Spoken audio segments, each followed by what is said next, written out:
Hi. About half of you know me and half of you have no clue who I am. My name's Rand Teed. I do drug and alcohol and mental health education and support in all the high schools. And I'm going to show you something that we've put together to help you kind of resettle to be back into school. You've all struggled through a variety of uh, different ways that you're trying to learn stuff over the last year and a half. And for some of you, you've managed it really well, and some of you have found it very frustrating and confusing, and it's a difficult time for lots of people. And so, coming back into our usual groups and our usual environment, we thought it would be helpful to give you an opportunity to learn some new stuff about uh, how to, better manage any kind of stress that you're feeling, whether it's related to school or anything else. So I'm going to take you through a little presentation here. And if I remember how to do this, I do. So taking control of our minds, mind to mind, this is a school mindfulness program. What we're going to do as much as possible is take the first 2 or 3 minutes of class for the first couple of months of school and give you an opportunity to really learn some very, very simple and very, very effective techniques to settle yourself. If you're trying to learn stuff and you're thinking about all sorts of different things, or you're worried about what's going to happen next, that makes it hard to pay attention. So we feel frustrated, we feel anxious. Anxiety is a big part of feeling frustrated. We can get depressed about this stuff, and we just feel like our heads are going all over the place. So I'm going to take you through this little exercise here. So just follow this along, please.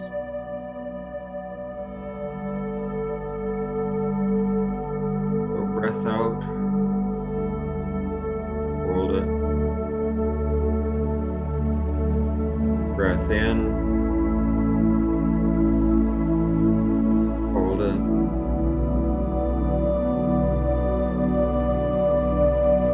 Breath out, hold it. Breath in, hold it. Breath out, hold it.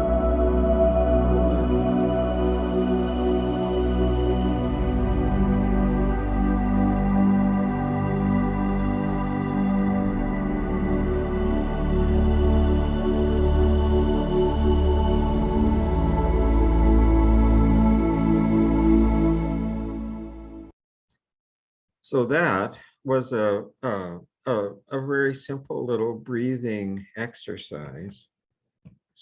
Oh, sorry, I'm going to back up. You know what anxiety feels like. And what that does when we do that, it activates what's called our parasympathetic nervous system, which makes us feel safe. Anxiety in particular, and some aspects of depression, are really a reflection of us feeling that things aren't okay. And usually it's about stuff that's not happening at the moment. We're thinking about past, or we're thinking about future. And that distracts our mind. It activates our fight, flight, or response system. So I'm going to show you another little video that explains that pretty well. You know what anxiety feels like. We all do. Everyone experiences anxiety in some way or another. It's something that connects all of us together. Why we feel anxiety and what it really is, that may surprise you. Without anxiety, we'd all be in serious trouble. As soon as your brain senses you're in danger, a little piece of it, called the amygdala, kicks in. It gets your body ready to react. That could mean fight, run away, or shut down. It's called the fight, flight, or freeze response. This reaction goes back millions of years to our distant animal ancestors. Animals whose amygdalae were more sensitive to danger were more likely to stay alive and off the menu. Over millions of generations, this developed into the system we all know as anxiety. So you see, anxiety itself is not all bad. But when there's no immediate life or death threat, and your amygdala keeps telling your body that you're in danger, that's when anxiety becomes a problem. Your amygdala doesn't know the difference between getting eaten and public speaking or failing a test. Human society has only existed for a relatively short time. It's messy and complicated and confusing, and our amygdalae just haven't had time to catch up. So sometimes, when we're in uncomfortable situations, our brains misread the risk and overreact. Our hearts beat faster and we breathe heavily, pulling more oxygen into our bodies. The muscles in our arms and legs tense up and fill with blood. Our skin perspires to cool us down. This would all be great if we needed to fight or run, but instead, we just feel tense and sweaty. Sometimes our minds go blank and we feel like we can't move or talk. That would be great if we needed to hide. Instead, we just feel stuck. When things trigger our anxiety, sometimes we try to avoid them, like our ancestors avoiding a predator. But that can cause problems when those triggers are important parts of life, like going to school or meeting new people, things that won't just give up and go away. So how does knowing all this help? Well, it starts with remembering what's really going on. There's nothing physically wrong with you. It's just your amygdala trying to tell you it thinks you're in danger, even if it gets confused about how much danger you're really in. Understanding why we feel anxiety is an important step in learning to manage it. So, You know what anxiety feels like. 7, 6, there. So it's helpful to understand what's going on in our brains when we start to feel anxious, when we feel uncertain, when we're distracted by things. One of the things that causes a tremendous amount of anxiety with kids is what's going on with their social media stuff, like who's texting me, I'm going to miss something. Those kinds of triggers actually start to create anxiety. So understanding that and disconnecting ourselves from that kind of stimulus is pretty important. But here's what happens. So anytime you feel stress, and stress can be anything from like huge fear, like there's a big dog chasing you, to I've got a test, or I don't know what's going on, or any of those things. Your brain releases a brain chemical called cortisol, and that activates that stress response system, that fight, flight, or hide system. And when we're in that, our brain changes, and it focuses on just managing the stress. And like I said in that little video, that's protective. You know, if there's a bear chasing you, you need to focus on running fast. If it's I might get a text, that's not so important, but our brain responds the same way. And so what happens when cortisol is released is this big thinking part of your brain up here is reduced in effectiveness, and this middle part is activated. And so our capacity to pay attention is reduced. Our big picture perception, understanding, what the teacher's trying to explain to you, is reduced. Your short-term memory is reduced. Capacity to learn is reduced, and even your vocabulary is reduced by the release of that chemical. And doing those breathing exercises, and we've set up a whole bunch of different little mindfulness tools that the teachers can use at the start of class. So there's lots of differences, and certainly, if you feel one was particularly useful for you, let your teacher know that really helped you, because that gives them an opportunity to build on that a little bit with you.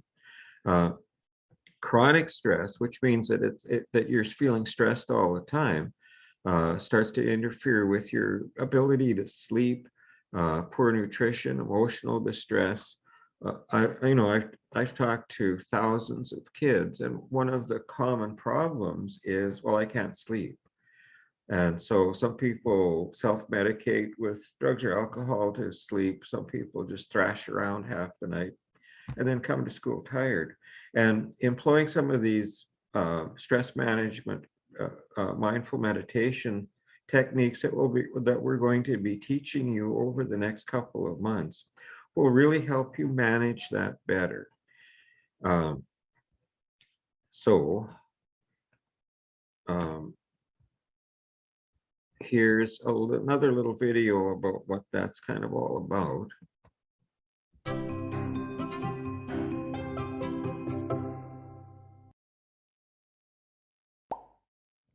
There is a story, usually attributed to the Native American tradition, which illuminates different ways of paying attention.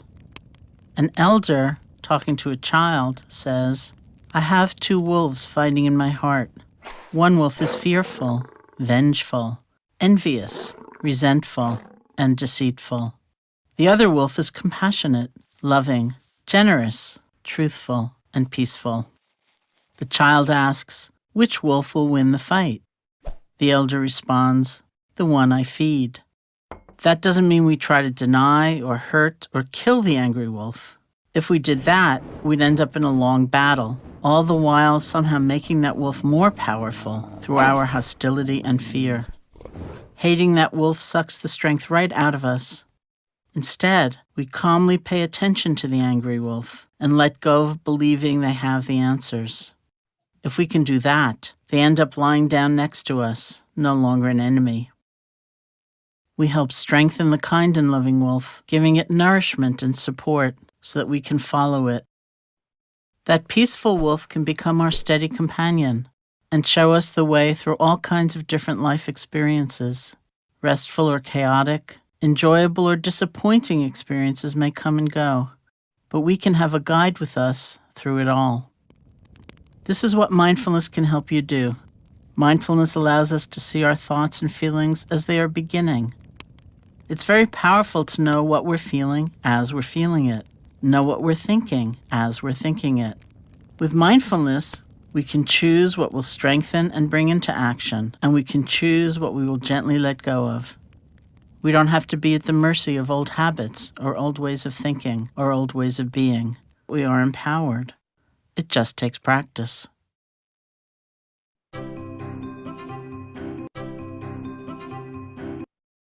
So that practice piece, and I'll talk about this in a sec, is really what we're going to give you is the opportunity to start to practice these things on a regular basis, because that's the thing that really makes the difference. And what they talked about in that little video, the negative wolf or the negative thoughts that we have, if we fight them, that activates that stress management system, and it just gets stronger and stronger. And what we hopefully will try and teach you is how to let go of those things and feed the other side, feed the good wolf, feed our positivity.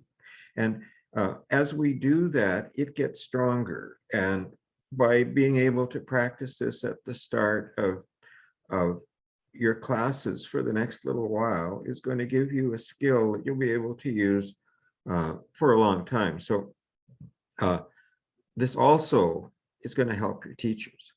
I'm sure all of us have encountered, teachers that are having a hard time, and certainly they've been affected by the pandemic and what's been going on with that too. And what we've discovered about mindfulness is that it's a really beautiful tool to help manage emotional exhaustion, burnout, stress, psychological distress, depression, anxiety, and occupational stresses. And if we look at what it's done for kids, and this is a pretty extensive study, it really lowered stress, it lowered anxiety, and it lowered depression.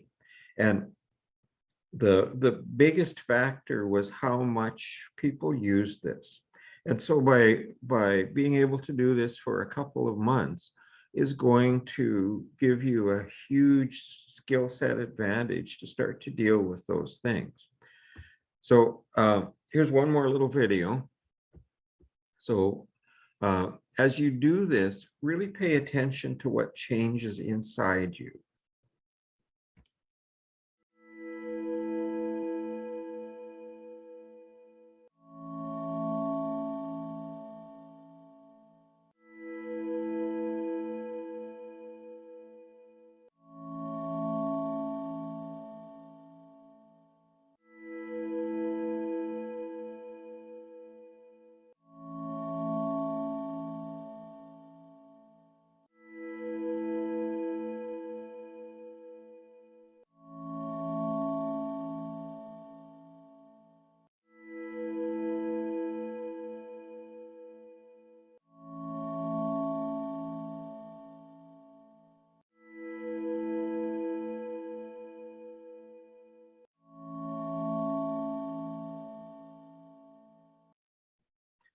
So that was 1 minute. And in that minute, you relax that parasympathetic nervous system. So what I'm really asking you to do is to give this a chance. Approach this with an open mind, because an open mind is the biggest gift we have to allowing positive things to change us. And we want your feedback on this too. So please work with it for a while, give it a chance, and let us know how you feel about it. Thank you. You guys have a good rest of your day. So I'll stop that, and I'll be around the schools every week. Monday I'm at St. Luke's, Tuesday Riffle, Wednesday O'Neill, Thursday Miller, and Friday at La Bolda. So if you want to chat with me about this stuff, you can Facebook Messenger me at Ranteed or school email, and I'd be happy to talk to you about how you're doing with this stuff. So thank you. And I forgot how to stop this. There we go.